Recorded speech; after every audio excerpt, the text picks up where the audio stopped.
Well, first of all, I would like to just, I don't know if there's a way we can heap as much shame on the people who haven't, and not only just the people who haven't read it yet, but the people who aren't reading it every day in like a devotional style, Here, sort of here. that's what I need out of you people. And so if you're not in that category, I'm already disappointed in you, and you wouldn't like me when I'm mildly disappointed. I'm kidding. You're listening to The Cultured Bumpkin, a literature podcast with Jake Phillips, where we present audiobook quality readings of the classics for your enjoyment. Thank you for stopping by. And remember, just because you're a bumpkin doesn't mean you can't be cultured. Hey, and welcome to The Cultured Bumpkin. I'm Jake. I am a professional voice actor who loves classic literature.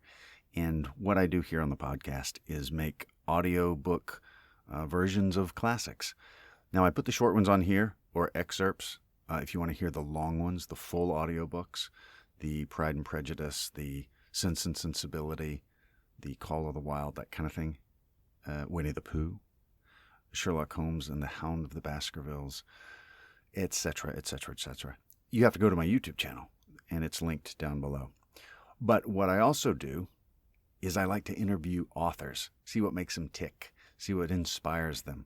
And today, we're talking with S.D. Smith, the author of the very popular Green Ember series. And we talk about a lot of stuff, including his writing process, things that inspire him, and that sort of thing. But at the end of this episode, we're going to have an excerpt from HELMER and the Dragon Tomb, which I narrated, and which you can find on his website and on Amazon. And there will be links below wherever you're listening to this. So let's dive right into the middle of the interview, where SD is describing why he started writing the Green Ember series. So the Green Ember started as stories I told my kids, and familiar with me at all, you probably heard this story, but it just started as I would tell my daughter, she was a toddler, I would just tell her stories made up from time to time about animals or this or that. And we were on the porch one day, a bunch of rabbits hopping around in the yard. We live in a rural part of West Virginia, and the joke is that is to say we live in West Virginia. And there were just rabbits hopping around the yard, and I started telling her a story about an older sister rabbit who had a younger brother like she did. And there was a baby in the family like we had, and she loved it. And her little brother joined in, and we told the stories on walks and at bedtime and all kind of places. And it just became our years and years long adventure that we shared together. It was our own little family story, and that's would have been great. And I wrote the book kind of as a memorial to that time together, just kind of like, here, take this with you for your life. And my brother-in-law he and I kind of schemed around about starting a little independent press. I definitely did not want to start with my book, but he was real excited about it, and he was like, let's do this. And so we started with that book, and we've sort of been trying to play catch up ever since, trying to just people resonated with it in a really surprising way. It's kind of, I tell people, it's kind of like having people over, and you think that your family recipe for grandma's chicken casserole is like the thing that just your family digs or whatever, but then like other people like it too, and you're like, oh, okay, you guys like that kind of thing too. And so that's kind of how it felt. It's very organic, very natural to us, the story. And then when it spread, we just found out there's a lot of other families like us that were kind of hungry for these, what I call new stories with an old soul, and just kind of took off from there. That's really interesting. I love that. It kind of reminds me of Winnie the Pooh.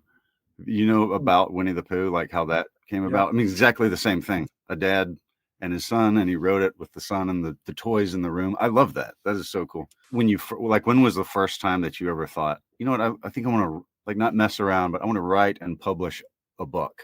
Is that a recent thing, or have you sort of always wanted to do that? Or no, yeah, it's weird because there's kind of like different ways that I could faithfully tell it from different perspectives. I was not a reader as a kid, so I didn't know. I don't know where you grew up, but there weren't a lot of boys that read books among my peers. I'm almost Yeah. 50. I'm 49, and there's just like a lot of girls read, and like a couple of weird guys drawing dragons in the corner would read, but not a lot of guys on my basketball team were reading books. So it was unusual. So I was kind of late to it. I always liked that kind of thing, and I loved it when a teacher would read to us. So we had a teacher that read the Boxcar Children, and I loved it. And we had a teacher that read Little Women. And I love that. And Little Women, I got the idea that there are people who are writers. I hadn't put that all together. But Joe March was a writer, and I thought, well, that's a cool thing to be. For some reason, that kind of broke down a barrier for me mentally, and I kind of got in my head, that's something that would be interesting to do. And I started writing little stories, little adventures, little kind of like Indiana Jones or Star Wars knockoffs, and I would do that off and on. So I was always I feel like looking back, I was kind of haunted by this vocation of being a storyteller, but I wasn't tuned into it the way that, a lot of the authors you talk to were just like, they were at the library every day reading thousands of books and always dreaming of, I'm going to be just like, and I didn't have that. I was like, I wanted to play in the NBA, or I wanted to play soccer, or go in the army or something like that. I didn't think about this I did in a way, and I didn't in another way. It was kind of a weird thing. But I did always loved it. And I think more than anything is we grew up really pretty deep in a holler in West Virginia, and I played outside all the time, and we weren't super wealthy or anything. So my dad would make us little toys like guns and swords and knives and stuff out of like boards. He would cut them out, and he was real creative. And so we would kind of decorate stuff or make paper airplanes, and I would make up little squadron over here of this size, and I would like use crayons to kind of make unique markings. And I didn't know I didn't know that I was doing it, but I was world building. And I just did that all the time, played. And so I was really preparing for my vocation in a lot of ways, even though I wasn't a reader. And it just kind of slowly came along. And when I grew up in the woods in West Virginia. My dad said we lived so far back in the woods that no one lived behind us. And I thought that was interesting because as a little kid, I thought that was true. And I was like, so you just keep going back and back and there's no one there. It was like a sort of like Twilight Zone in my head. But we moved to Africa when I was 12, and that was a kind of a new experience. And I really discovered my papa was a poet. He was like a regular guy, like regular West Virginia guy, fought in World War II and came home, and he was a masculine guy, but he had this like eye for beauty too. He painted, and he would paint like birds on like flat rocks and that kind of thing. And just who paint portraits. He painted Winston Churchill and FDR and people in the family and stuff. And Dad was like that too. Dad painted, and Papa wrote poetry. So I just kind of got into this, like I realized there was a little bit of a legacy there, and kind of got into poetry. And once I started reading, I just kind of couldn't stop. Went from like Ender's Game was the first book my older brother gave me, and it just turned me into a major reader. Got to Tolkien, got to Lewis, got to Shakespeare. I fell in love with Shakespeare, and English literature just like blew me away. And I had this connection to England because of my papa, because he was in World War II. He was in the Air Force, the Army Air Corps, the 8th Air Force. He was a ball turret gunner in a B-17. And he was just an incredible guy, but he loved England. Like England was like, he had all these bombing raids and stuff. He was in Germany and France. And so the sight of England was just like very romantic to him. And he loved English poetry and English literature. And so I just kind of came by that naturally. I was sort of an Anglophile before I knew much about it. And so all those old books, Ivanhoe and Dickens and just Shakespeare and Jane Austen, I just love that stuff so much. And that became sort of my food for as a reader. And I kind of made up for lost time, I think, for being a child that didn't really read all that much. Interesting. I have a very similar sort of deal, path to reading. I didn't really become a really avid reader till much later in life. It's interesting how that works. Have you ever put any characters that as far as like your grandpa sounds like a Renaissance man? Have you ever written of him in a character or used him as inspiration? I mean, that sounds like a kind of guy or rabbit I'd want to hang out with, Man, he was the best. His name was Claire Shadwell Smith. Mm. Unusual name. It's interesting when people have a kind of a common last name. They put something interesting at the front. But my parents decided to go with Sam Smith because I guess they loved Samuel from the Bible, but not exactly the most exciting name. But Claire Shadwell Smith was an interesting man, a beautiful man. I have never put him in any of my books. I have never really done that. I don't even know if I know how. I have done that. Okay, I've done that a couple times, almost like sort of accidentally, of just sort of an allusion to a character or sort of someone's kind of based on somebody. I've only done that a few times, or someone was visiting that day and I came back out to write later on, and there's a person in the hospital that needs to get his foot stamped for a little comedic part, and I name him after the guy that was visiting me, David Mitchell. And that kind of thing has happened here and there, but I haven't really like intentionally said I'm going to honor this person through, but Papa is everywhere. He's just everywhere I'm looking at him right now, a picture of him with my wife many years ago when he was with us, and he's haunts me in the best possible way as far as just who he is. And he was unusual. He was usual in all the right ways, as far as he was a man and he could fix things and he fought for his country, and he was like a lot of West Virginians in that way. Yeah. Right.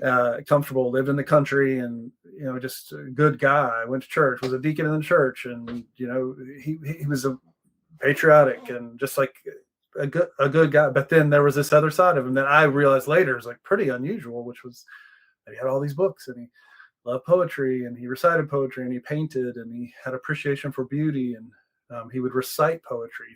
He could remember a lot of stuff, and he would sit out on his back porch and recite either his own poetry or others. And not indirectly the books, but indirectly in everything. Yeah. Describing him and the line you just said, he's a man. In Hamlet, remember a guy comes up to Hamlet and says, I knew your father who was a goodly king. And he says, he was a man, take him for all in all, I shall not look upon his like again. That sounds like your grandpa. You know what I mean? Just like, yes. There's so much to say about him. It's just like, yeah. I shall not look upon his like again. And funny thing is, my dad is Hamlet.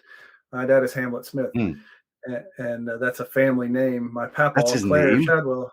Yeah, my dad is my papa. My papa, Claire Shadwell Smith. Claire Smith is his father was Hamlet Smith.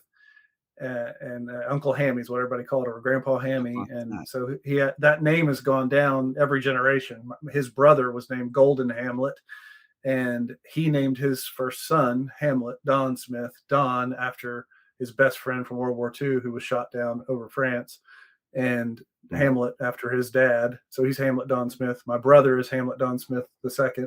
His son, my nephew, is Noah Hamlet. So yeah, we got Hamlets in our family. No way, that's so cool. That's really neat. No, I love it. It sounds like you absolutely have. He's all through your work. That's really cool. He is, and my dad is too. Dad is like him. Dad was a Vietnam veteran and a combat veteran, and a wonderful man. Worked as a crane operator in a nickel plant and drove trucks, and very masculine, very strong man. Loved football and played football. Captain of his high school football team. Loves the Mountaineers, but he paints and he writes poetry and he preaches, and he was another guy that was just like comfortable with sort of that tender, sort of softer side or beauty, and right. And so that was like an inheritance for me, and I always looked at them. Those two men, my dad and Papa, and when I got old enough to kind of see the difference, I would see men who were masculine, but they were hard, they were hard-hearted, or they were cruel, or they were dominant, and they were unkind, or and they didn't have any room for beauty or for softness or tenderness. And both of those men were, and I just looked at them and I thought, you'd meet a bully or you'd see an old person who's a bully, uh, and I would look at the kind of contrast and I would say, well, that's what I want to be. I want to be someone who's kind to children and who's not the least bit of a sissy or whatever, however you want to say it, like not the least bit that way. Very, very masculine, very strong, but kind and gentle, and could see things, appreciate things, and wasn't cruel. And so I always wanted to be like those men. So yeah, those two men. And my dad, thank God, is still living. He's 77. He lives about 50 yards from me, thankfully. Awesome. As of about a couple months ago, we moved my mom and dad in closer to us, and I love it so much because he's just a hero for me and influenced me massively. That's wonderful. With regard to your actual sitting down to write, what is your process like? Because I've seen on your Instagram, the Forge or some pictures of writing. And to me, as an artist, I tend to be, I wait for, inspiration to chase me down and tackle me. And then I can have a flurry of activity, and I'm trying to be more disciplined. I read the War of Art by Stephen Pressfield, who is a Vietnam veteran. So he has that Marine discipline coupled with great artistic ability. And that really inspired me to work on that. But I was just wondering about the writing process and how discipline is a part of it, or however. That's a great question. I'm going to answer that. Were you a veteran? Yes, I was Army. Okay, thank you so much. I'm serious business for your service. I respect you and you guys so much. So thank you for that. Seriousness. You said you were in the Army? Right. Yep. I was in the 1st Infantry. So that was the guys that landed on Omaha Beach.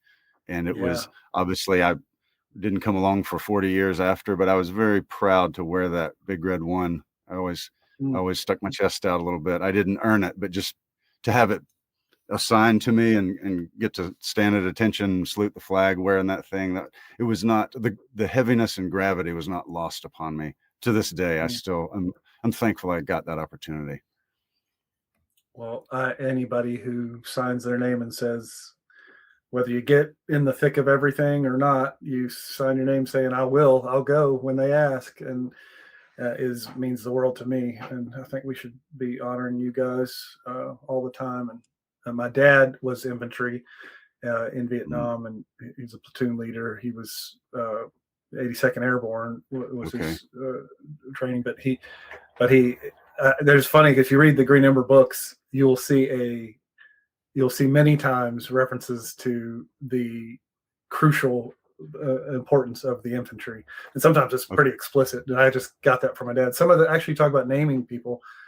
There's a character named after one of my dad's Vietnam buddies directly, and I think about them all the time when I'm sort of writing. I want to honor them. I hear from a lot of military families that sort of resonate with the books, and that means I've heard from a lot of wives of soldiers or sailors or airmen and Marines that say, these books help me explain to our young kids what their dad does, or they kind of appreciate it. Even it's just that's a blessing to me, because I just want to honor.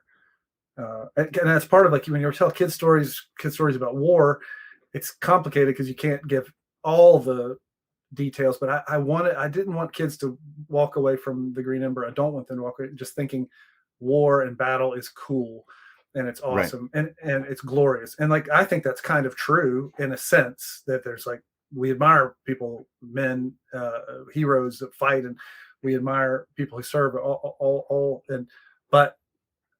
but I wanted them to feel at least some in the kids' dose that, like, this isn't easy, and it's tough, and it's hard, and there are things that are difficult to get over. And I wanted to give them a sense of that. So anyway, thank you so much for your service. That was awesome.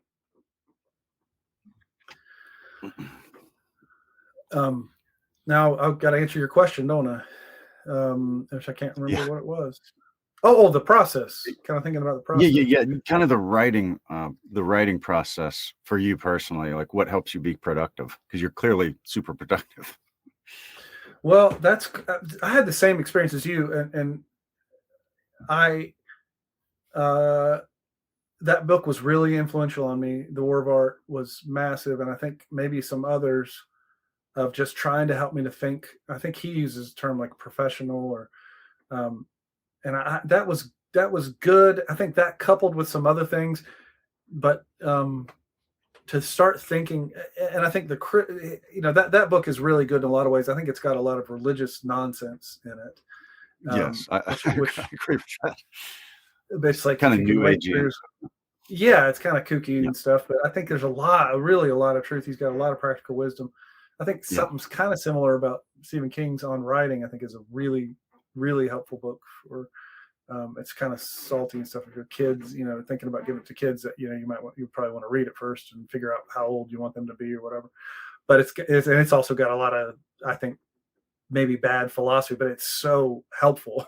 It's so practical.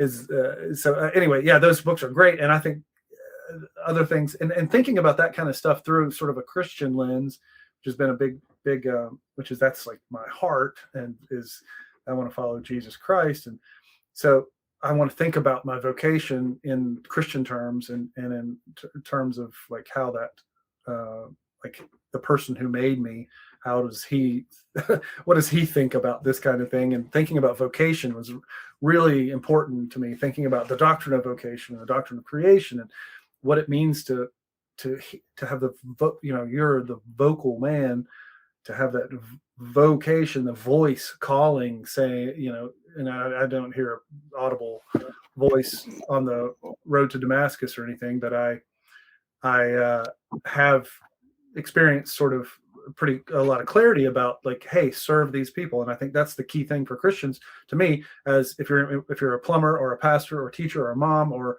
whatever, a writer, a person doing narration, it's a calling. And so it's not just about self-expression, or it's not about fame. It's not about money necessarily. Some of those things are involved, but the big thing is love and service.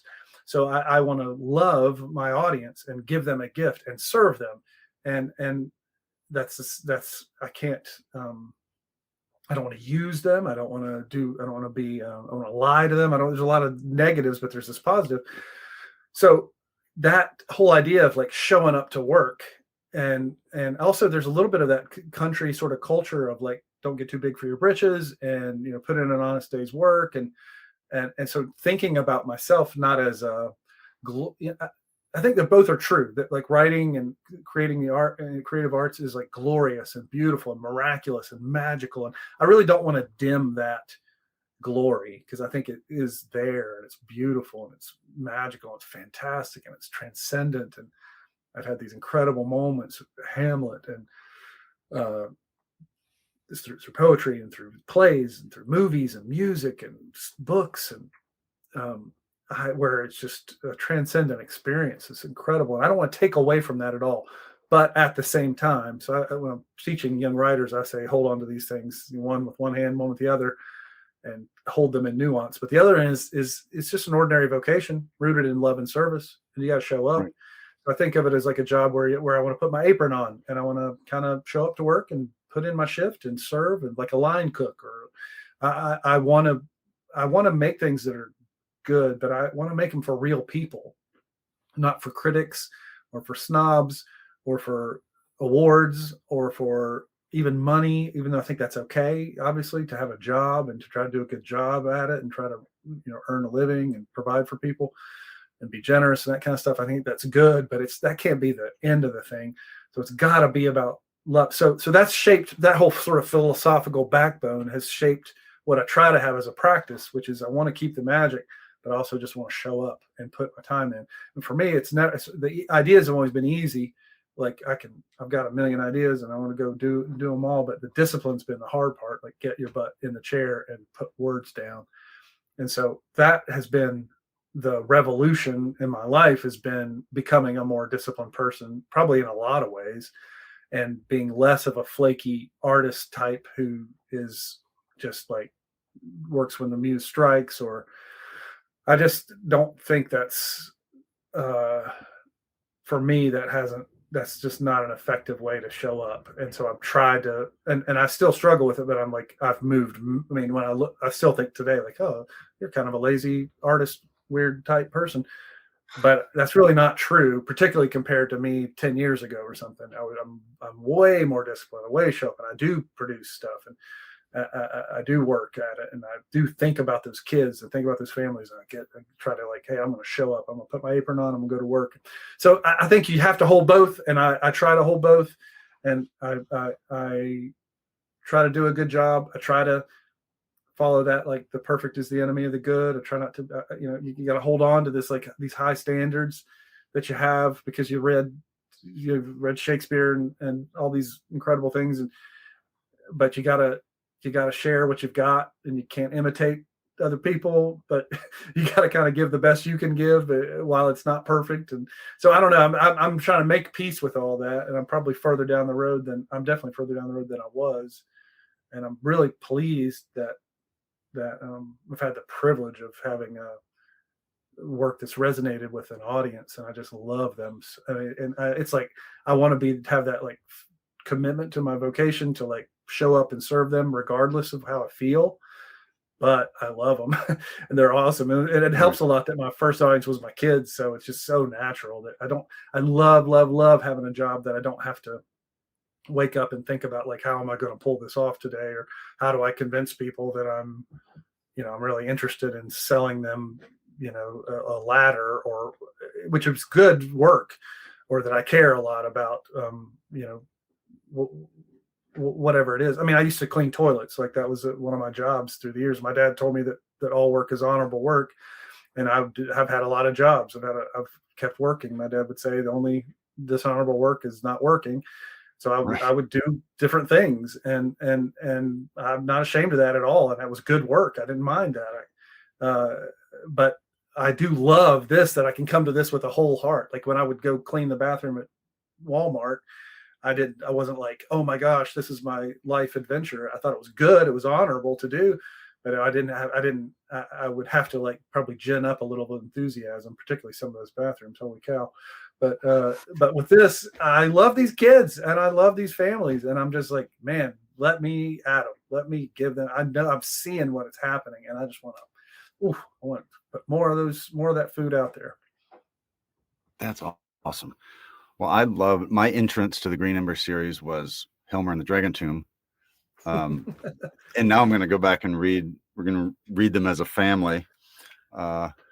So I loved the book, making the audiobook, but can you briefly introduce to a person who's not familiar with Green Ember, just briefly what it's about? And then we'll give them a excerpt from it. I'm excited about that, man. Yeah, sorry, I'm such a rambler. I'm talking too much, but the Green Ember itself is there's different series. So it's funny because the HELMER and the Dragon Tomb was the 12th Green Ember book, but it's also an okay front door for people to come through, and that's so it's kind of neat that you came through that way. But the main Green Ember series, if you start with the Green Ember itself, it's about a brother and a sister, an older sister and younger brother, Heather and Pickett, and they have kind of like the typical sort of cliche-ish idyllic home away from sort of the troubles of the world, but those troubles get ever closer and kind of spill into their lives in a very dramatic way, and they're on the run again. Bit of a cliche, but they're separated from their parents, and they kind of get turned into this sort of cauldron of misadventures, and on the run they kind of find out that their family had a role in what's wrong with the world, like this great this fall from the golden age and the death of this great king. And they get caught up in sort of this adventure about like, where's the heir, where's the lost heir, and they find out that they have a role to play in fighting for this mending of the great wood that they're all the good characters are kind of longing for, and that they're not the whole story. They're not the main characters of everything all the time. They're the main characters of the story, but our story, but they're not the world that they live in. They're there's something bigger than them that they're fighting for, and they find meaning in that, and they find vocation in a community that is set up in resistance to this tyranny of these rabbit lords of prey. And Pickett himself finds an old rabbit who is let's say a nice way to say it is he's a crusty old, he's got a terrible attitude, honestly. His name's Helmer. He's an old veteran who's been through a lot, and he becomes Pickett's mentor, and kind of through the series became one of the most beloved characters, sort of a surrogate father for Pickett.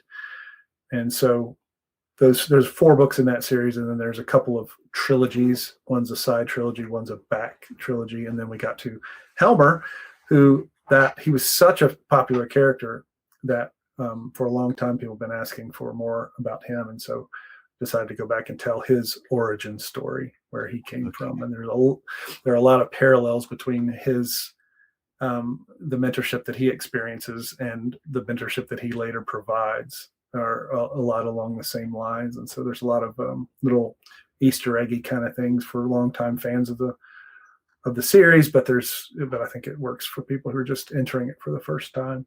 And there's a lot of little novellas and stuff, but Helmer and the Dragon Tomb is a full-length novel. And we found a fantastic audiobook reader for it. And you got to check that out. Jake, you were amazing at it. I just loved it so much. I loved your performance, and I'm really excited about us working together more in the future. For sure. Well, yeah, and I'm excited to go back and enter the world through other entrances. Like, that's exciting. And just in my own performance of it, reading it, I had people that I thought of like, oh, that's old Master Sergeant Bland right there. That's who that is. So I like doing that from my end. Anyway, the characters you wrote were amazing. I look forward to sharing that with my kids. In closing, what would you recommend? What are a couple books you would recommend that are sort of not necessarily classic, but they're not new, obviously, besides Green Ember? Everybody needs to read all those. But from, yesteryear, whenever that may be, that are like, that is a good book that you need to read. Well, for those of you joining us via video, I'm holding up an battered old book that has tape around its spine, and it has a little address tab that says Mr. Claire S. Smith, Mrs. Myrtle E. Smith, Buffalo Creek Road. And this is my papaw's copy of Idle Thoughts of an Idle Fellow. Have you ever come across that book, Jake? I have not. This is written by Jerome K. Jerome, who was famous for 3 Men in a Boat, the sort of a humorous story, or a book. And he was well known for that, but this is another of his stories. He was a humorist from the 19th century, 18 something. And he is so funny. My papaw was in the sick ward, whatever, the hospital when he was in World War II, recovering, and he found this book, Idle Thoughts of an Idle Fellow, and he sat in that bed in the middle of World War II while his friends were dying, and he was about, coming from some of the most incredible combat and going back to it soon, and he laughed his butt off in that bed reading this book, and it is so funny. I would love to hear you read it. I don't know if I would assume it's got to be in the public domain, but I don't know if there's a good reading of Idle Thoughts of an Idle Fellow, but there's some good ones. 3 Men in a Boat. I listened to a Hugh Lowry reading of 3 Men in a Boat, and Martin Jarvis both did a good job of reading that. But yeah, I love that kind of stuff. I love P.G. Wodehouse. I love the old sort of British humorist sort of stuff. And I mean, it's funny stuff, man. And I've got a special connection to it as well. But I think if you're talking about out of print stuff or public domain kind of stuff from a past age, it'd be tough to beat. Okay, good. Thank you. I am definitely going to look that up. I love stuff like that. I was recently introduced to PG Woodhouse. I mean, I'd heard of him, but I'd never done a short story by him. So I recently did a couple short stories from him, and I had to edit out all the laugh breaks from it's like, this is so good. Yeah, I like that kind of stuff. That's wonderful. Great. Okay. And as far as you mentioned writers. If someone wanted, do you do workshops or do you do mentoring?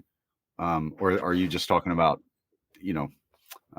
talking with people in general? But if there's a writer that wants more, to do with writing, do you have anything for them? I do. I did. My whole thing when I first started was I'm not doing any classes of any kind. I'm not, because I saw a lot of writers sort of like maybe put out one book and then suddenly they're experts and they're teaching about it. And I was like, I'm not doing that. I'm just going to do it. Well, partly because it's hard to make money.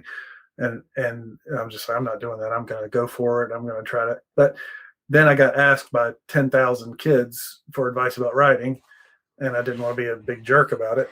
So I put together some thoughts. I wrote a little book that I turned into a course. And so I have a course that's called The Green Writer. And it's about green as in going, not waiting for permission. You got a green light. You don't have to wait till the muse strikes or everything's perfect or you finally learn enough. Like you can go right now. And then green as in like a green living thing that you're not yet what you're going to become, but you are working towards, you're growing. So have patience with yourself, but go. Don't wait. Don't be paralyzed by fear or perfectionism or anything. You got to go.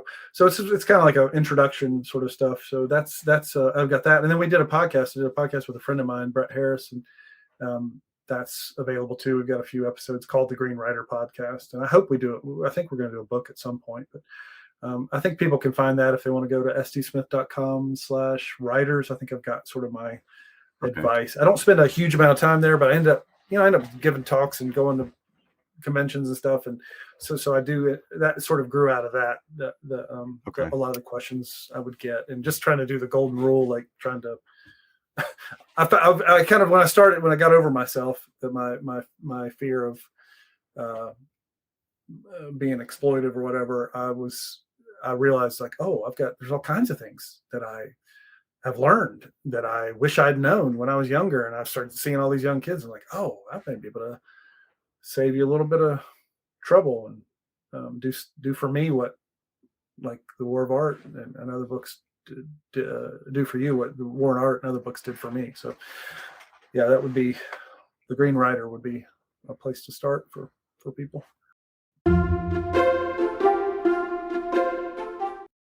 At this point, we started talking about some other stuff, and then we started talking about classics and the Cultured Bumpkin YouTube channel. I love the poetry you've done. Like I've listened to like the Rime of the Ancient Mariner and other stuff like that. I think that's so good. Oh yeah, really dig that. Thanks, I appreciate that. I like that myself. I think it's not well appreciated, but the people that do appreciate it are usually pretty cool folks, But Samuel Taylor Coleridge, he was an amazing writer and well respected in his day. I did not realize that. And then when you just that particular poem, it just sort of flows like water. It's beautiful how it flows. I love his writing. Yeah, you perform it really well. Like you have his cadence. Like I think that would be so hard. Is some of that stuff like Gerard Manley Hopkins, that some of those, like for him particularly, like the rhyme scheme it's hard. It's complex. It's I agree. Different, and so I some of them are just like, well, but you really, it's helpful for when you're to listen to it. Same with a lot of older books or books with difficult pronunciations. Like it's so nice to have an expert reading. Orson Scott Card said that he thinks of his audiobooks as the definitive works of his fiction, because no matter how good you're, like when you're reading them, no matter how good you're basically doing an audiobook for yourself in your mind, you can't do it as good as these great readers. And I definitely resonate with that, because it's like, it's it's better. It's better than what I do. And so I'm such a big fan of audiobooks, and I'm really picky about it. And Yeah, so it really can really throw happy. you off, throw you out of the world that the writing has created. And it's like the narrator can be sort of pushing you out of that world constantly, and it's kind of unsettling to listen to a bad narrator. Yeah, I can't do it anymore. Back in the Yeah. day, there used to be kind of take whatever you get. I'd get tapes and stuff, and or do LibriVox early days. But I feel I'm spoiled now. Now I just like I love like John Lee and George Goodall, and several readers are just like, man, that is like the definitive sort of version for me of those works. So I love what you do. It's really really cool, and yeah, I'm a big fan. I'm excited that you've made space to work with us again. For sure. Well, yeah, I appreciate you spending some time. I know you're a busy guy and very disciplined, and I think that's great. Very important. I think that's so cool. I need to be much more like that, because I'm, like you had mentioned, sort of the waiting for the muse to come take you by the hand and to lead you out on the dance floor kind of thing. And I am way too much like that, and I need to be more like, no, I'm going to sit down here and work until the muse can come if she wants, but I'm going to sit here and do some work. So. Gosh, it doesn't seem like you're like that, because you seem like you're prolific. Like you're always making stuff and creating things, and it feels like it is funny how the perception from the outside is not always. I mean, I feel the same way. Like, right. I'm like, I'm productive? Oh, I guess maybe I am, but I don't just feel it. Right. Look at the bookshelf. Yeah, I guess I am. But yeah, I know what you mean. You're right back at you. It seems like, well, man, he's definitely got it all together. He never struggles with anything. But that's interesting that that's just a thing. And I think if you're creative, I suppose every creator is at some varying level of how they handle procrastination and whatever. Mm-hmm. I'm terrible. Oh, yeah. I'm terrible about that. So I'm less terrible than I was, but I guess I am getting in a pretty good, but it's the other things. Like there's so many other jobs, like with, running a business and stuff. It's just, that's the stuff I want to just fight through and just do the creative stuff. And I guess, yeah, I don't like I don't know what to do about like social. I'm off of Instagram. I mean, I took Instagram and stuff off my phone, so I'm still trying to kind of do it, or have like people that work for me kind of do some stuff, but I have no energy for that. I hate it. I mean, I don't hate it totally, but I think it's kind of bad for people, and so I have like a mixed morally feelings about it, and I know that I don't want access to it all the time, and so that's probably bad for business, but I don't know, man. I want to write stuff. You got to do all the connection stuff as well as the creation. But I struggle with that, like how to effectively and wisely, do the work of connection with people, and not like a snob, or not like I don't think I'm too good for it or anything like that. I just want to spend my time doing stuff that lasts, if I can, or as much as possible. Right. That's the way you're doing it. That's really cool. Thank you so much, Jake. And if I can do anything to help you, brother, just holler.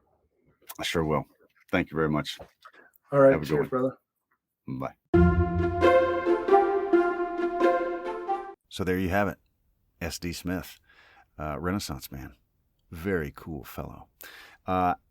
If you haven't read the Green Ember series, and he's written other stuff too, but if you haven't read the Green Ember series, you really need to.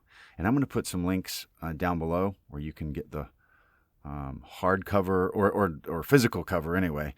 You can get the audiobooks and then look at what all he's got going on. And check the show notes to learn more about SD and to get his work. So now, without further ado, this is Chapter 2 of HELMER and the Dragon Tomb, which is available on his website and on Amazon. And I'm the narrator, and this is where the hero HELMER meets The Villain. And it goes like this.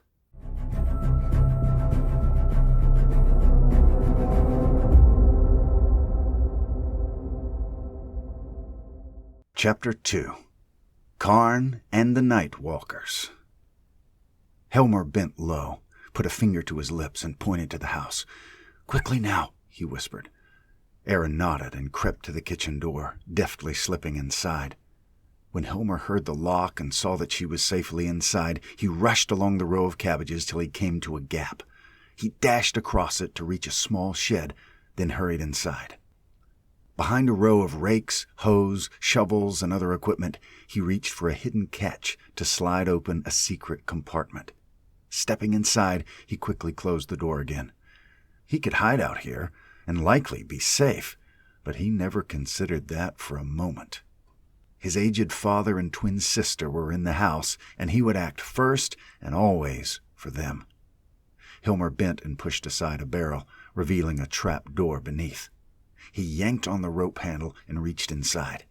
His hand emerged tight around the grip of an old blade. Helmer turned and quit the secret room, then dashed out of the shed and into a row of bushes for cover. Peering between the branches of brush, he saw the torch-bearing marauders encircle the house. "Come out, farmer!" a gruff-voiced leader cried. "It would be easy to burn down your home and you inside with it. But you can see reason, right? I've heard you've been offered compensation, or a comparable farm in the north, if only you'll accept my master's generous gift. This might be your last chance to take such an offer before we burn everything down." Helmer tried to calm his heart and even his breathing. He believed his training over the past weeks, improvised in the absence of any available master, had prepared him for just such a night. He tried to focus on what he had planned. There were more of them than last time, and these he could see, at least in outline. The wave of a torch revealed strange attire. Black and red clothes with tears and jagged-edged ornaments festooning their costumes. They were branded and pierced, these Nightwalkers. All this he saw in a flash, and it chilled him for reasons he could not easily name. The large leader, or at least the one who had spoken, signaled for another buck to come close. He whispered something Helmer strained to hear but could not. The buck nodded and turned, looking in Elmer's direction. He stepped deliberately and was coming fast. Helmer gripped his sword tight and crouched low. The torch wielder came closer. Closer. Helmer could see more of the odd decorations that dangled from his fur and costume. Sharp white hooks that reminded Helmer of something. He searched for it a moment in his mind, then tensed as the buck drew near enough that Helmer could hear him breathe. Raising the torch, the Nightwalker turned and set its flickering edge to the shed from which Helmer had just emerged. It took a moment, but soon the wood caught and carried, engulfing the small shed in an orange-white blaze. Helmer looked on with sorrow. His father had helped his grandfather build that shed as a young buck, and they had together shared the secret of its hidden compartment with Helmer just before his grandfather had died. Helmer breathed out slowly. "You'll pay for that." "Come out, farmer," the leader called, "and nothing worse will happen to this run-down old property." His ears were pierced with two long, white-arching blades, and his eyes were surrounded by red paint. "Rickle of Helmer Homestead, it is time to face the inevitable." The villain kicked a cabbage at the end of the row, and Helmer winced as if he'd been kicked himself. He closed his eyes, rage rising inside his heart. In that moment, he remembered his first furrow. "Like this, son," Father said, a strong buck at the height of his power. "We drag this plow through the dirt with a mighty charge. It takes muscle, son, and you have the promise of might. I can see it." Little Helmer grinned. Then he inhaled, clenching his fists and flexing as subtly as he could. "Will I never ever be so strong as you, Father?"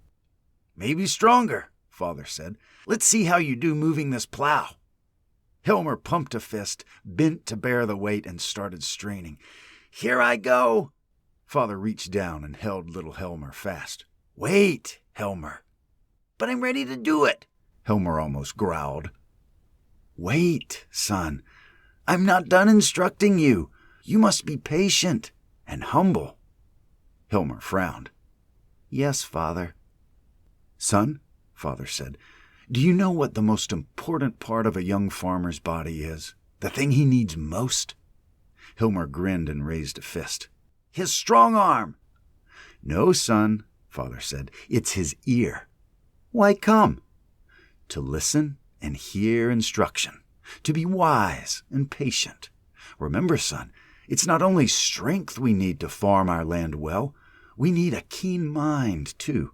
We want to go and act and run and do, and I love that. It's proper for a young buck to have energy and to move. But you must not turn this gift into a curse. You must often wait and see. You must listen and learn. You must be patient and contemplative. Slow down and see the firefly and marvel. Write down your thoughts and draw. Be more than just a mover, son. Be moved." "I can't always just be a wild buck?" "No, I'm afraid not. These furrows must be straight." Helmer frowned. "Why come should they be straight?" "It's how we make the most of our fields and best steward the gifts we've been given." "What have we been given?" Helmer asked. "Seems you've did the work and guarded the vegetables." Father brushed his hand over his mouth. "We do work hard. Sure, but even that is a gift. It's all a gift. The river and the rain, the sunlight and the sky, the strength and the inheritance." "The heritance?" Helmer grimaced. "We has a house, not a tent." Father laughed, put his hands on Helmer's shoulders, and bent to look him in the eyes. "The house is a gift, too. One I was given, and one day I will give to you. This house has passed from father to son like that, with a word and a blessing for generations. Because we are free, and free rabbits can own things, take care of them, and pass on what belongs to them to those they love with a word and a blessing. Our ancestor, Brindle Cove, got this land as a gift from King Lander himself, son of Whitson Mariner, founder of First Warren. How'd he get it from King Landrum?" "A word and a blessing," Father winked at little Helmer. "I love you, son, and I never won't. Now let's plow your first furrow." He clapped and rose. "Now's the time. Let's go, son." "Good, Father," Helmer whispered, and Father crouched again to listen. Little Helmer went on. "You said the word, but I still need the blessing." Father's eyes shined, and he reached a steady, strong hand and touched Helmer's head. "Bless you, Helmer Rickson. May you hold the right in your hands and the light in your heart. May you be patient in wisdom, strong in service, generous in sharing, and loyal to the very end." Helmer stretched his neck and kissed his father's cheek. Then he charged forward, cutting a perfect furrow that made his father shout for joy. In the very spot where Helmer had so long ago received his father's first blessing, the leader of the night walkers bent and set fire to the wooden arches around the row of cabbages. His band joined in as flames rose from the furrows nearest the house, dangerously close. Helmer's fury swelled, and gripping his blade, he stepped from his cover and called out, "I am Helmer Rickson, and this is my farm by word and blessing, and I will never yield to you or your masters." The night walker smiled sickly. His teeth were chiseled to lupine points. "Then you will own an ashy rubble, Helmer." He turned toward their home. "I am Karn of the Red Claw Band, clan of Krazon." Father, frail and aged, came through the farmhouse door. "We can talk things over, Master Karn, and reach an agreement, I'm sure." Karn turned to him and snickered, bending over with a fit of laughter. "You hear that, fellows? This gray skeleton wants to talk things over." Helmer stepped forward with purpose, his sword hand rising. Father caught his eye and shook his head. Helmer knew in that volatile moment that his father wanted to play for time and simply see his family and farm survive the night. But he was in a rage, and he dug into the ground, prepared to bound ahead. Father raised a hand. "Wait, Helmer!" But Helmer did not wait. He sprang ahead, blade poised, rushing at Karn. Karn saw Helmer race forward, and he turned swiftly and drew his own blade, his grotesque grin widening as Helmer dashed through the flaming row to reach him. Helmer was there in a flash, his sword raised high. He sliced the smoky air above as the bandit ducked. Karn's hilt struck Helmer's face, and he was down, rolling on the ground as rough hands grabbed him. He had been easily overcome and quickly tied up. Gagged and writhing desperately, Helmer saw Karn walk forward toward the elderly buck who stood, bent and worried, on the doorstep. Karn's red-rimmed eyes thinned to slits, and he darted ahead, kicking out hard to strike the old buck's chest. With a sickening snap, followed by a muffled groan, Father fell like a flimsy limb in the entryway to his ancestral home. Karn's bucks burst inside, torches poised. Then all went black as a blindfold covered Helmer's eyes. Helmer heard a scream, then felt a heavy blow that knocked him senseless.